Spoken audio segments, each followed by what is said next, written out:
Olá pessoal, sejam todas bem-vindas, sejam todos bem-vindos a mais uma aula de História e Filosofia das Ciências Naturais. Nosso tema de hoje é o Renascimento. Há uma certa controvérsia, aquele período que marca a transição entre a Idade Média e a Idade Moderna. Certo? Nós vamos falar alguns pontos desse período hoje e algumas coisas dessa mudança de pensamento, dessa transição da forma de pensar, nós vamos ver ao longo, já quando começarmos a Idade Moderna, com Galileu e a formação do pensamento moderno, que levou ao mecanicismo, ou o pensamento do experimental, por exemplo, que já é no período já de Galileu. Mas antes de Galileu, digamos assim, aconteceu teve-se que preparar o terreno, se teve que fazer uma certa semeadura, certo? Então, comparando, o que eu vou colocar aqui é apenas alguns pontos e vamos nos concentrar mais em determinado personagem, né, do Renascimento. Para começo de história, aqui ele tem nessa imagem uma típica iluminura medieval,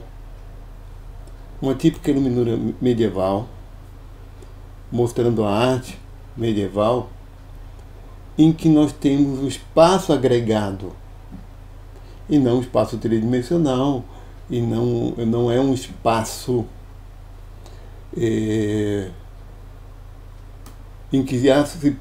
que há preocupação com o realismo, porque o objetivo era muito mais simbólico com a arte.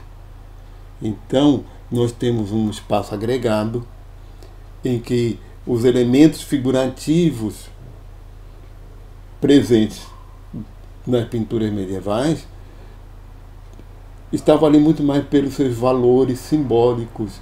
Então, membros da igreja vão estar numa posição superior. Se tivesse presença de Jesus ou de Deus, estaria mais acima. Os vassalos, os subalternos estariam literalmente representados como menores, como inferiores, porque mostra-se um espaço hierarquizado, refletindo uma sociedade também hierarquizada, em que o simbolismo da arte representava bem isso. E como falado para vocês na aula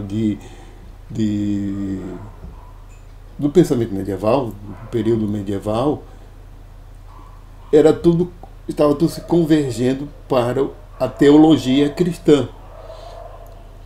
Mas uma coisa que não foi dita, e que acho que poucas vezes é dita, é a questão do espaço aristotélico, concepção espacial de Aristóteles, que também é um espaço agregado, que é muito, mas muito diferente do espaço newtoniano e do espaço já da ciência moderna.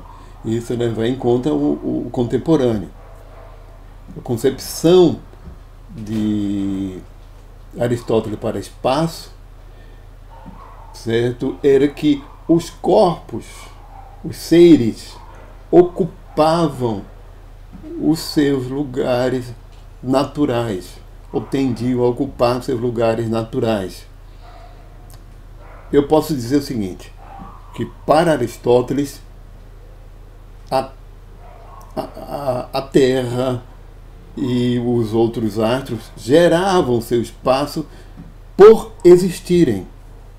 Se eles não existissem, não haveria nem sequer o espaço a ser preenchido. Ou seja, em outra palavra, não existe um espaço de verdade, um espaço absoluto em Aristóteles. Existe aquilo que é gerado pela existência do ser. Ou seja, se não tiver nem o ser, não vai ter o espaço também. Então, o espaço como algo que é agregado pelos seres. Essa é a concepção. Então, quando foi que isso começou a mudar? Então, muitos autores consideram que isso começou a mudar quando houve uma revolução nas artes visuais, especialmente na pintura, na representação espacial. E essa começa, esse quadro aqui, de Masaccio, o pagamento do tributo, presente na Capela Brahma. Masaccio é o apelido, um pseudônimo de Tommaso di Giovanni Guidi. Ele morreu jovem, mas essas obras dele foi cerca do ano 1425, especialmente essa que eu vou colocar depois, certo? E muitos autores marcam aí como o Renascimento, ou como já estando consolidado o Renascimento, porque tem uma coisa consolidada, que é a técnica da perspectiva linear. Mostrando aqui a linha de perspectiva. A perspectiva linear é um método geométrico que permite representar fidedignamente as três dimensões espaciais, dando a sensação de profundidade, numa superfície bidimensional. Certo? Tem pintores, tem artistas que tentaram métodos aproximados, anteriores a isso, já no período anterior, nos anos 1300, no final da Idade Média, mas a presença da perspectiva linear, geométrica, como uma técnica com precisão, está presente aí no começo dos 400, né? Em 1425. E realmente não existe registros de quem inventou É um ponto de referência à obra desse artista, que não existe aquela referência de quem foi que inventou a perspectiva. Mas sabe-se, fica claro que ele usou. Depois dele, assim, há relatos de que havia artistas ensinando a técnica dele. Então, a invenção um pouco anterior. Mas o que permite a perspectiva, eu vou dar só para vocês terem uma ideia, porque a perspectiva se funda, a geométrica, a perspectiva linear, se fundamenta na criação do ponto de fuga, que é o ponto de referência, que em algumas técnicas de perspectiva seria aquele ponto de convergência de linhas paralelas, ou ponto de referência do observador. Como tem aqui esquematizado esse aqui, ele pintou por volta de 1405, nessa época, um afresco aqui em Santa Maria, São João e a Santíssima Trindade com Santa Maria, São João e os doadores da Igreja de Santa Maria Novella em Florença, né, em Firenze. E, certo, aqui fala já de uma forma esquemática de como foram traçadas as linhas, certo, em termos geométricos, aqui está mais claro, e aqui a representação bidimensional da técnica aqui empregada, certo? Isso é um afresco. Eu vou sair um pouquinho aqui para mostrar para vocês isso. Esse aqui é o meu OBS Studio, que a gente usa para captura da tela. E aqui a gente tem mostrando tela sendo capturada pelo OBS que está capturando tela. Então dá esse efeito infinito. Isso aqui, ó, por um tamanho setinha, é o ponto de convergência dessas linhas paralelas. Isso aqui é a perspectiva. Certo? Minha imagem cada vez menor à medida que vai se afastando do observador. Esse aplicativo aqui tem digamos assim, né, absurdamente completo, né, em que ele se pode capturar e se pode variar cenas, né, captura de tela com webcam, que é só captura de tela, você pode configurar do jeito que quiser, som, tipo de microfone que é para captar do som, e configurar a qualidade da imagem, e também pode fazer transmissão, né, etc. E tem modo estúdio aqui. Quando coloca aqui no modo estúdio, vocês vão ver que o ponto de fuga mudou, ele está como na diagonal e não de frente para o observador. Isso aqui é para mudar a cena, de uma cena para outra, quando isso interessa, principalmente em transmissão. Eu vou sair do modo estúdio, voltar para aqui, ó, para o PowerPoint. Vamos lá para a apresentação a partir desse slide. Certo? Quando ele está capturando a minha tela com a webcam, eu não vejo a webcam, só vejo a minha tela, que é a imagem do slide. Vamos continuando. Certo? Nós vamos nos centrar principalmente numa figura muito importante que representa muito bem a mentalidade renascentista. Eu fiz essa apresentaçãozinha aí, que a pessoa da qual falaremos tinha qualidades e defeitos. Vamos colocar uma dimensão humana nessa pessoa, né? Ele era músico, cantava, tocava bem, cozinhava muito bem, bonito, alto, musculoso, cabelos louros, cacheados e longos, muito popular. Ele era muito sociável, né?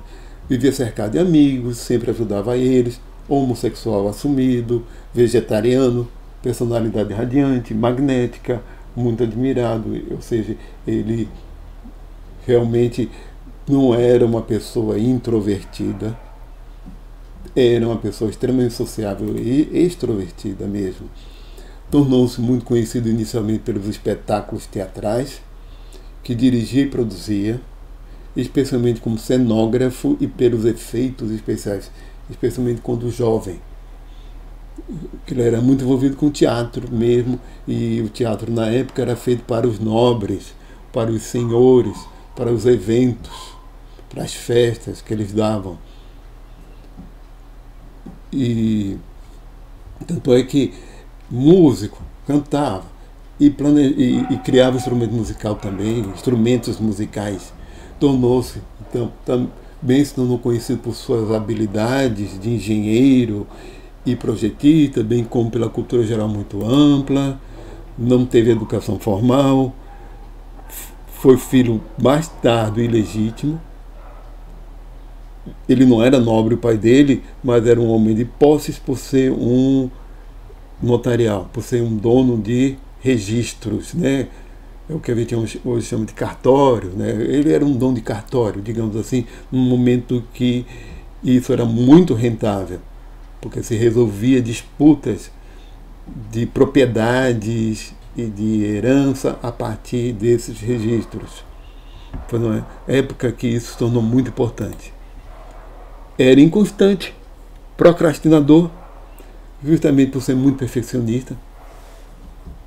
Se ele começasse algo e ele não estivesse gostando e ele achava que não ia ficar perfeito, ele desistia no meio do caminho, deixava incompleto e deixou muita coisa incompleta, sempre mudando de projetos objetivos, raramente concluía um trabalho e começava não publicando nenhuma de suas pesquisas, mas era movido por uma curiosidade e capacidade de observação insaciável. Essa pessoa também pintava, também era pintor, mas deixou poucos quadros e trabalho finalizado. Afinal das contas, a quantidade de quadros deixados, ou esculturas muito menos ainda. É Leonardo de Ser Piero da Vinci, né? Ou simplesmente Leonardo da Vinci. Ser Piero da Vinci é o pai dele.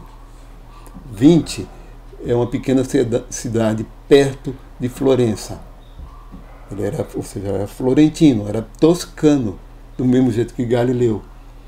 E anterior a ele, a gente tem o Dante Alighieri.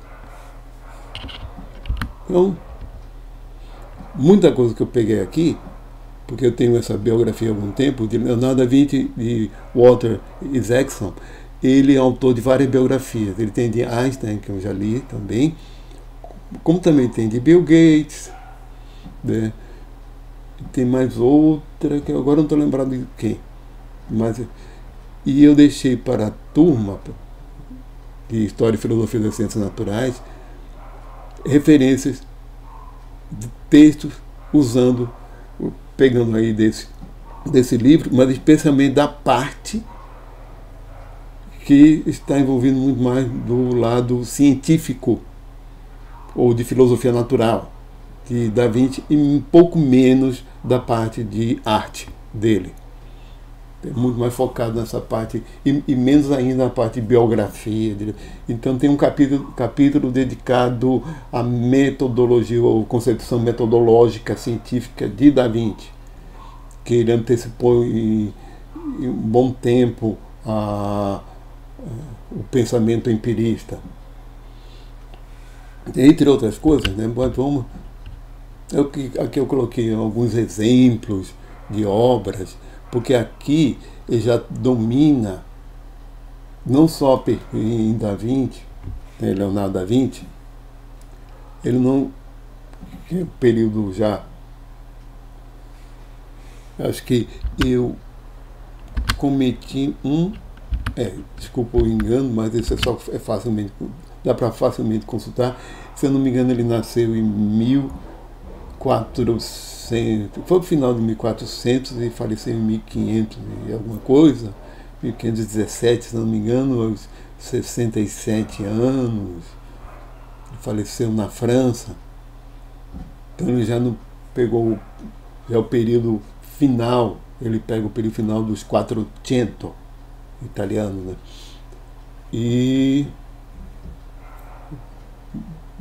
como era um filho bastardo, ilegítimo, ele não teve reconhecimento como herdeiro do pai dele, mas ele teve um amparo do pai. Ele recebeu o nome do pai. E naquela época era possível o pai admitir que aquela pessoa era filha dele, certo? Como um nobre podia admitir isso, mas não reconhecer como filho legítimo. Então ele não era herdeiro, mas teve aquele amparo do nome, teve um amparo. Então ele não teve uma educação formal, ele teve uma educação informal, familiar, e depois foi para a escola de arte, a partir dos 12 para 14 anos, foi para um estúdio. Nessa época as escolas de artes eram um estúdio de arte, de artistas consagrados, que tinham uma equipe grande, e muitas obras que eles criavam coletivamente, então não tinha assinatura de um específico em muitas dessas escolas, certo?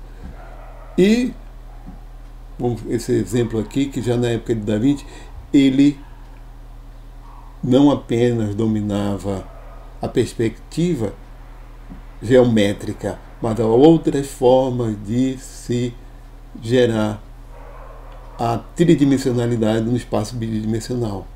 Como vocês podem notar aqui nesse quadro, que recentemente foi até leiloado, o Salvator Mundi, o Salvador do Mundo. Tem alguns pontos. Essa mão de Jesus, que está pro observador mais perto, está numa posição mais perto do observador, ela é mais nítida que o rosto. E isso que nós focamos, porque nossa visão foca de forma diferencial. E as coisas mais afastadas ficam mais desfocadas e perdem também a saturação de cor, quanto mais afastado. Tem algumas coisas aqui, porque Da Vinci ele pintava muito devagar. Ele levava muito tempo para pintar, porque ele diluía muito. Ele era um mestre na pintura a óleo. E ele diluía muito, ele usava muito pouco pigmento, porque é camada em cima de camada. E ele costumava, por exemplo, pintar, se o modelo dele estava com uma camisa e por cima um casaco, ele pintava realmente a camisa, para depois pintar por cima o casaco. Ele deixou o texto orientando a artistas que a gente deveria pintar dos ossos, começar a pintar os ossos, depois colocar os músculos, depois colocar a pele. O ideal de pintura seria assim, e de camadas, das mais profundas até as mais superficiais.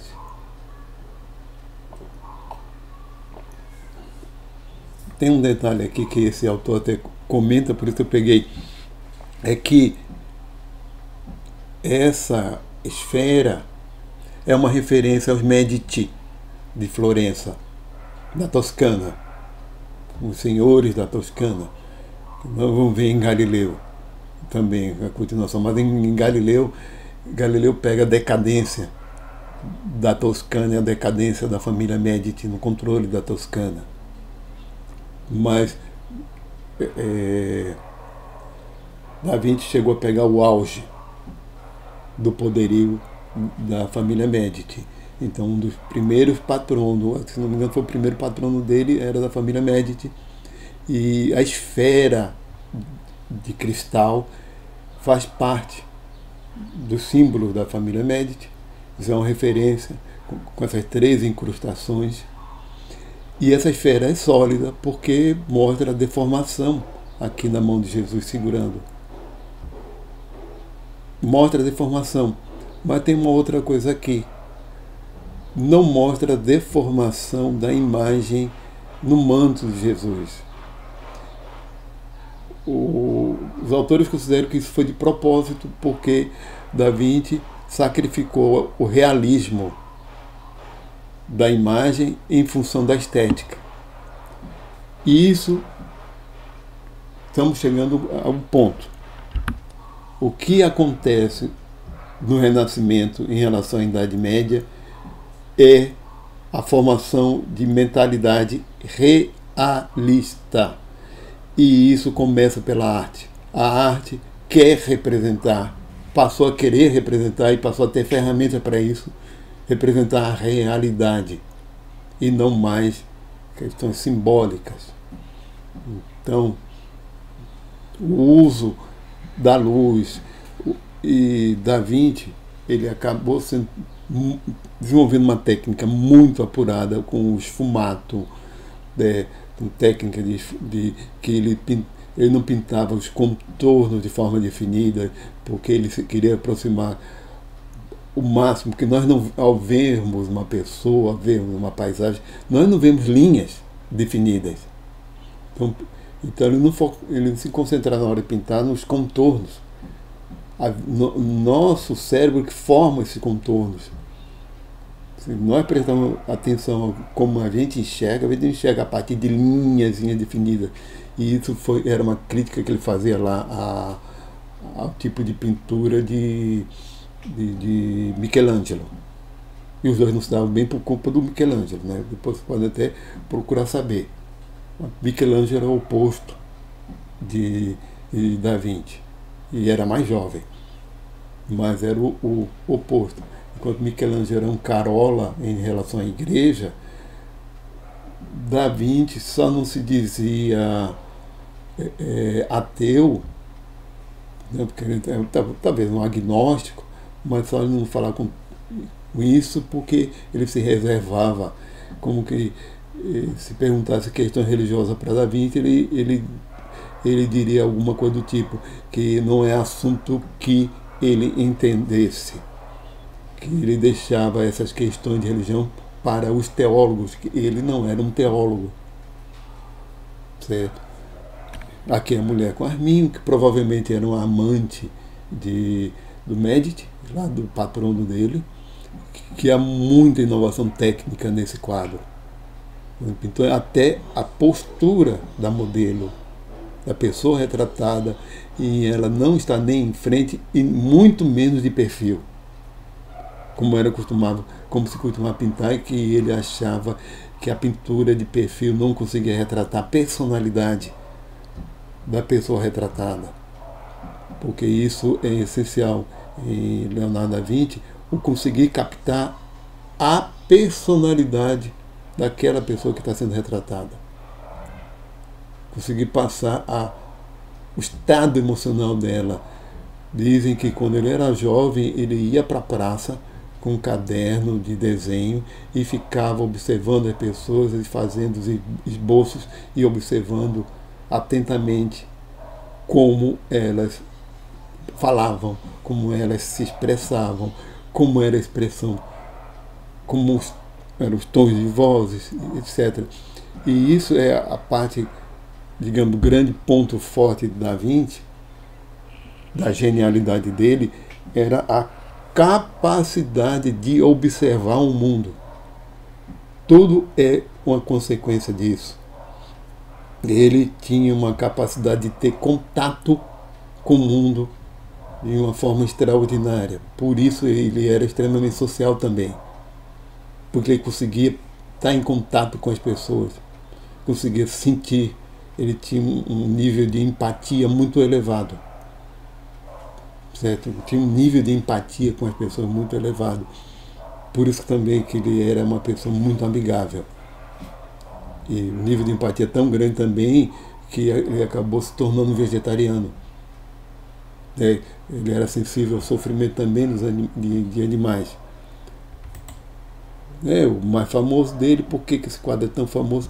Daqui a pouco colocar mais umas imagens mais de estudos e a parte do trabalho científico dele. Mas coloquei primeiro algumas pinturas mais representativas, certo? A Gioconda, a Mona Lisa, provavelmente foi encomenda de um comerciante do retrato da mulher dele, que era Lisa de Giocondo, que se sabe pelos registros. Sabe-se pelos registros que realmente houve essa encomenda, essa pessoa existiu. Realmente a gente não tem como saber se ela era exatamente assim. Porque há muita gente que diz que não, isso ele retratou a si mesmo, mas isso é controverso. Tanto é que o Walter Isaacson não entra nessas questões, nessas teorias controversas que tem por aí. Ele foca mesmo num lado jamais verificado, mas comprovado. E é o seguinte, a Mona Lisa, o que nós temos aqui, é uma síntese de Da Vinci. Ele começou a pintar esse quadro 17 anos antes de falecer. Nunca entregou. Esse quadro ficou para o herdeiro dele, que era um discípulo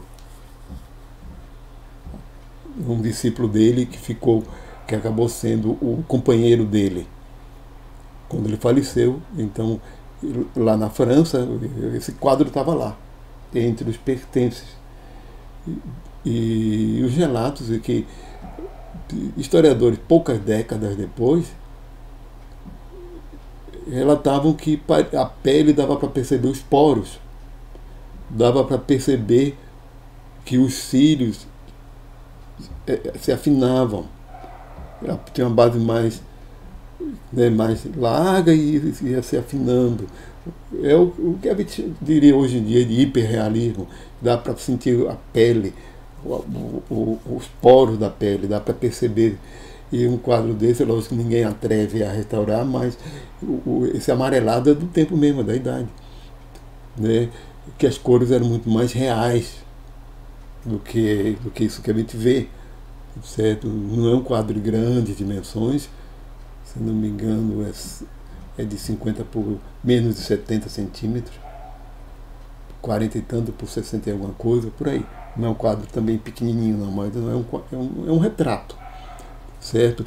Mas o que é o seguinte, a composição aqui da paisagem tem aí todo o conhecimento dele que ele tinha de botânica, que ele observou ao longo da vida. É uma síntese, que se ele não tivesse o conhecimento que ele tinha de botânica, de geologia, de observação da natureza e de hidrologia, que ele fez estudos, de como é que são os cursos d'água, certo? E se ele não tivesse o conhecimento que ele tinha de anatomia, daqui a pouco nós vamos falar aqui sobre os estudos anatômicos dele, como dissecação de cadáveres, ele não conseguiria representar esse rosto com esse sorriso, se ele não conhecesse os músculos envolvidos na formação do sorriso, por baixo da pele, da equação dos músculos estão envolvidos. Então, nessa posição é como se ela estivesse olhando para a paisagem pouco antes dessa cena e está se virando para quem está chegando. Ela está se virando para quem está chegando. Está fazendo um movimento de torcer e começa a esboçar o sorriso por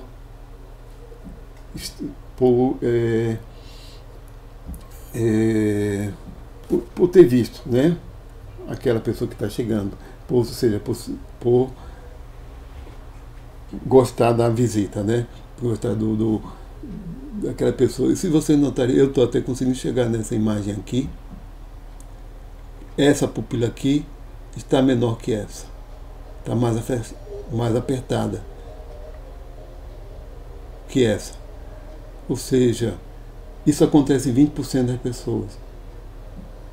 Que a dilatação da pupila é diferencial, tem velocidade diferente de dilatação. Provavelmente, ou a pessoa retratada realmente tinha isso, que é muito provável, né? E a questão é, será que Da Vinci era tão observador que ele percebeu isso nela? É que dá para notar uma pupila mais dilatada que a outra.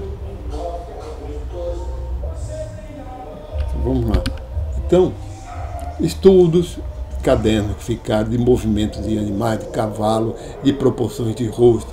Ele desenhava muitos de rosto de idoso sem cabelos e sem barba, para poder mostrar bem o efeito da idade sobre o rosto e sobre essas proporções, fazendo parte de estudos dele. A Última Ceia já é um quadro, um painel extremamente interessante.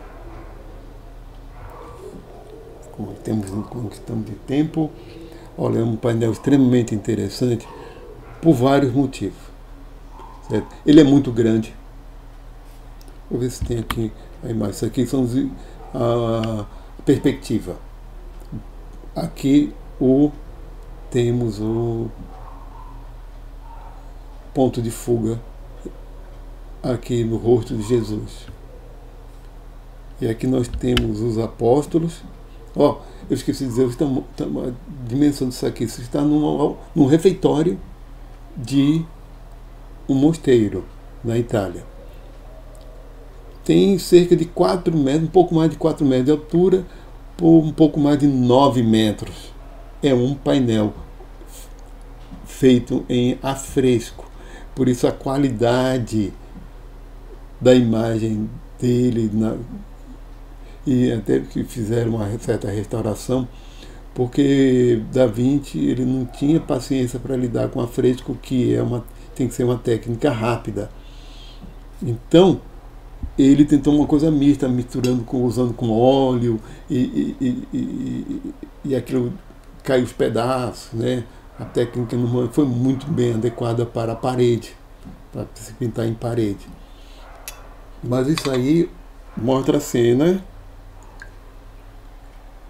dos apóstolos, dos 12 apóstolos, primeiros 12 apóstolos bíblicos, que isso tem muito de simbolismo, em serem 12. Jesus teve muito mais seguidores do que só esses 12, mas aqueles 12 são representantes simbólicos no Evangelho.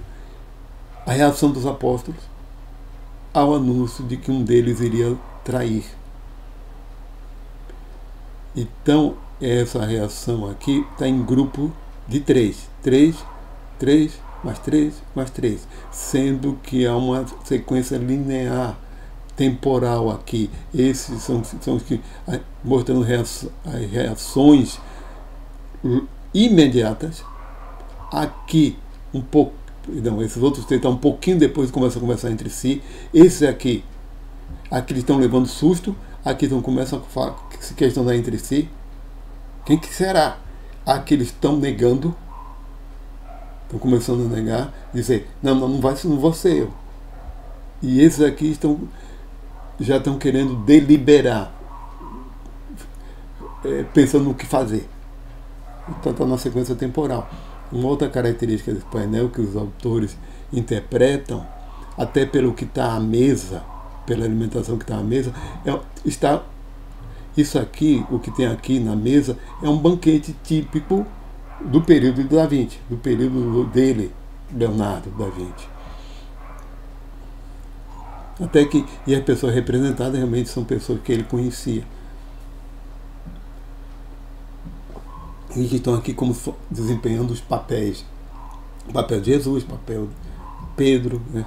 E realmente numa ceia ou num jantar onde tem 12 pessoas, digamos 13, desculpa, né?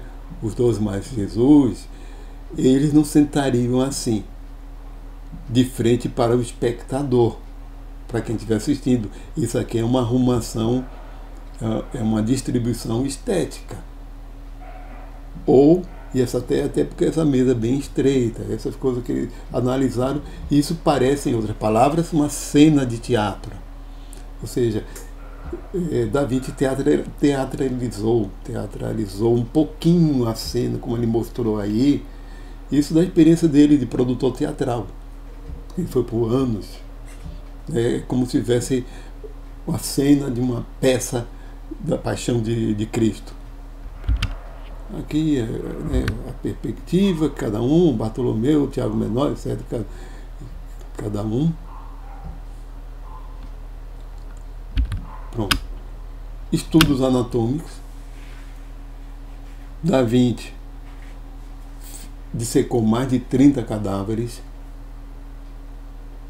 Teve um momento da vida em que ele trabalhou com um médico, teve a ajuda de um médico, e a curiosidade dele e a necessidade que ele tinha de aprender a observar a natureza e observar tudo era muito maior, era tão grande a ponto dele conseguir dissecar um cadáver, mesmo tendo a sensibilidade que ele tinha. E numa época que não existia processos de conservação eficientes e que não alterassem o corpo, e também numa época que ele tinha que ser rápido mesmo e desenhar rápido e ter boa memória. Muita coisa depois ele desenhava de memória. Essa imagem não está muito nítida, essa aqui está um pouco melhor. E ele antecipou muito a moderna anatomia. Muito. Aqui. Esqueci de falar a famosa escrita espelhada da Vinci. Da Vinci era canhoto e isso era comum entre os canhotos da época, não há nenhum mistério nisso, em que eles escreviam a imagem no espelho. Você pegou como aqui, isso aqui é minha mão esquerda, é como se escrevesse. É como se escrevesse assim, né? Do centro para fora. Aí a escrita era espelhada, que era uma forma de se escrever a pena, com pena e tinta nanquim, sem borrar. Porque o canhoto, ao fazer isso, que seria a escrita normal, ao fazer esse movimento e esse aqui, acabaria borrando, teria muita facilidade para borrar. E muitos canhotos na época faziam isso, não tem isso não é nenhum mistério. Até porque também para ler não é tão difícil, quem se acostuma a ler não precisa nem de espelho. Realmente quem aprende a reconhecer, ela toda espelhada a escrita. E os detalhes anatômicos de um realismo muito grande. E a marca realmente do Renascimento foi essa busca e essa mentalidade realista, saber como a natureza é e esquecer, e não dar tanta atenção assim às coisas que já estavam escritas pelos autores, como Galeno, que há muitos erros anatômicos na medicina de Galeno.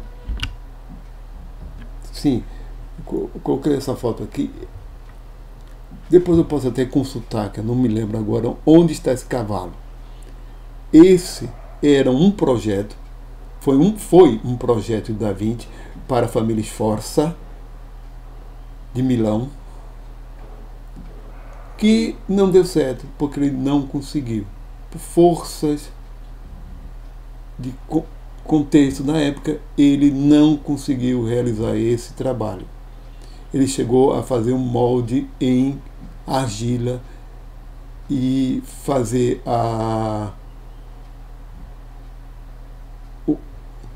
também, porque era para ser fundição de bronze.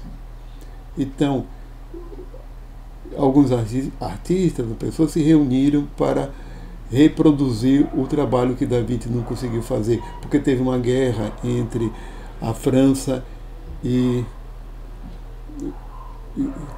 o norte da Itália, surgiu também nesse período, e por conta da guerra ele teve que sair, o que tinha de bronze e de metal foi usado para armas. Então ele chegou a ter o molde em argila e a estrutura toda de metal, o esqueleto de metal pronto, preparado já a forma para a fundição do bronze, mas ele acabou tendo que abandonar. Depois disso, foi para Roma, etc., e acabou indo para a França, onde ele terminou a vida dele, né? Foi servindo o rei francês, que adorava Da Vinci. O último patrono de Da Vinci não queria saber só da obra dele, não. Ele gostava mesmo dele. Também projetos dele que nunca tinham saído do papel.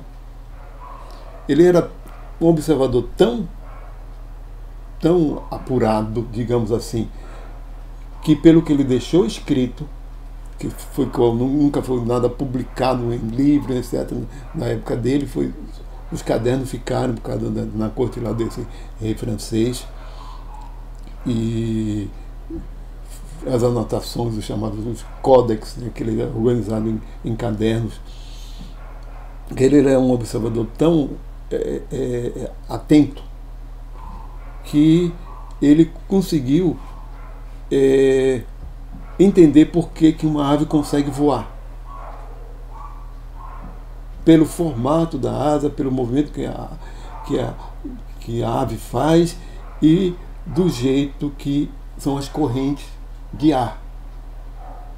Pelas técnicas que as aves usam para decolar e se manter no voo, e pelas correntes de ar, ele conseguiu realmente deduzir, ou perceber de fato como é que uma ave voa. E era muito comum ele fazer anotações do que ele queria aprender no dia. Tem que fazer anotações assim, conversar com fulano de tal para saber tal técnica, conversar com tal artesão para isso, tirar minha dúvida com tal coisa. Ele procurava os artesãos, procurava os construtores, os mestres de obra da época, para aprender com eles. E ele era principalmente um observador, um geômetra, um projetista, alguém que eu não conseguia colocar no papel aquilo que ele estava observando. Certo? Concluindo, que mais outro desenho dele, né? Outro desenho anatômico. Vou um pouquinho mais para cá. Nossas referências. Além do nosso livro de história da ciência moderna, né? E Isaacson, o Walter Isaacson, também de Arquimedes a Einstein, de Pierre Tournier. Tem esse livro aqui, capítulo 2, logo Espaço e Perspectiva no 400, em que ele mostra bem inclusive algumas imagens, peguei de referência dele, de Masaccio, certo? Com o papel realmente da perspectiva na formação da mentalidade realista e na concepção espacial que se vê no período já moderno. Nossos aplicativos auxiliares, e aqui nossos créditos. E muito obrigado, até a próxima aula.